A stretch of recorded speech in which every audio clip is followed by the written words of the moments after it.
BRS BJP రాష్ట్రంలో రాజకీయ అరాచకం సృష్టించేందుకు ప్రయత్నిస్తున్నాయని మండిపడ్డారు ఉప ముఖ్యమంత్రి భట్టి విక్రమార్క. కాంగ్రెస్ ప్రభుత్వం చేపడుతున్న ప్రజా సంక్షేమ పథకాలు, బీసీ కులగణన, ఎస్సీ వర్గీకరణతో దళితులు, బీసీలు, గిరిజనులు లాభపడడం వారికి ఇష్టం లేదన్నారు. రాష్ట్రంపై విషం కక్కుతున్నారని విరుచుకుపడ్డారు.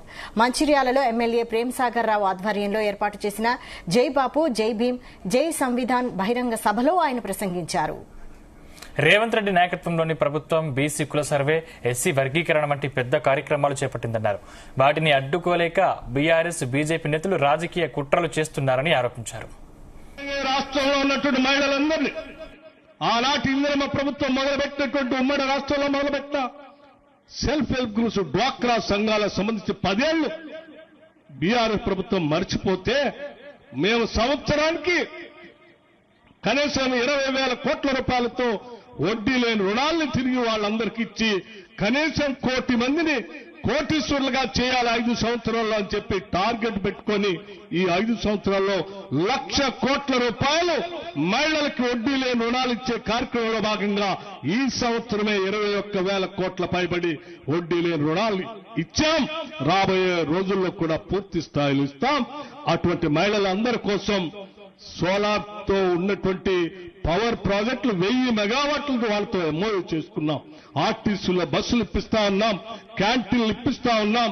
ఎక్కడ ఏ అవకాశం ఉన్నా మైక్రో ఇండస్ట్రియల్ పార్క్స్ పెట్టి శ్రీధర్ బాబు గారి ఆ ఇండస్ట్రీ శాఖ ద్వారా ప్రతి శాసనసభ నియోజకవర్గంలో పెద్ద ఎత్తున మహిళల కోసం చిన్న చిన్న ఇండస్ట్రియల్ పార్క్స్ కూడా ఏర్పాటు చేసి వాళ్ళకి కేటాయించే కార్యక్రమాన్ని కూడా మొదలుపెట్టాం.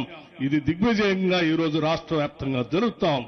రాష్ట్రంలో ఉన్నటువంటి నిరుద్యోగ యువతీ యువకుల కోసం ఆలోచన చేశాం. 56,000 పైబడి ప్రభుత్వ ఉద్యోగాల్ని ఇప్పటికే సంవత్సర కాలం నియామక పత్రాలు ఇచ్చాం. ఇంకా కొన్ని ఉద్యోగాలు పైప్ లైన్ లో ఉన్నాయి. పెద్ద ఎత్తున వారికి ఉద్యోగ అవకాశాలు కల్పించేటువంటి కార్యక్రమం చేస్తూ ఉద్యోగ అవకాశాలు ప్రభుత్వ పరంగా పొందలేనటువంటి వాళ్ళకి నా భూతో నా భవిష్యత్తు అన్నట్టు ఈ దేశ చరిత్రలో ఏ రాష్ట్రం చేయనట్టుగా మొట్టమొదటిసారి మన రాష్ట్రంలో ఉన్నటువంటి నిరుద్యోగ యువతీ యువకుల కోసం 9,000 కోట్ల రూపాయలతో రాజీవ్ వికాసం అని మొదలుపెట్టి ఆ మొదలుపెట్టమే కాదు క్యాలెండర్ కూడా ప్రకటించి అప్లికేషన్ తీసుకునే కార్యక్రమం నుంచి శాంక్షన్ చేసేటువంటి డేట్ తో సహా ఇచ్చేటువంటి జూన్ 2 ఈ రాష్ట్ర ఆవిర్భావ దినోత్సవ రోజు రాష్ట్ర వ్యాప్తంగా వీళ్ళందరికీ శాంక్షన్ లెటర్లు కూడా ఇస్తామని చెప్పి ఈ రోజు ముందుకు పోతా ఉన్నాం. ఈ రాష్ట్రంలో ఉన్నటువంటి నిరుద్యోగ యువతీ యువకులు కోరి కొట్లాడి ఈ రాష్ట్ర కోసం తెచ్చుకుంటే వాళ్ళ అవకాశాలు కల్పించాలనేటువంటి ఆలోచనతో ఈ కార్యక్రమాన్ని చేపట్టాం. రాష్ట్రం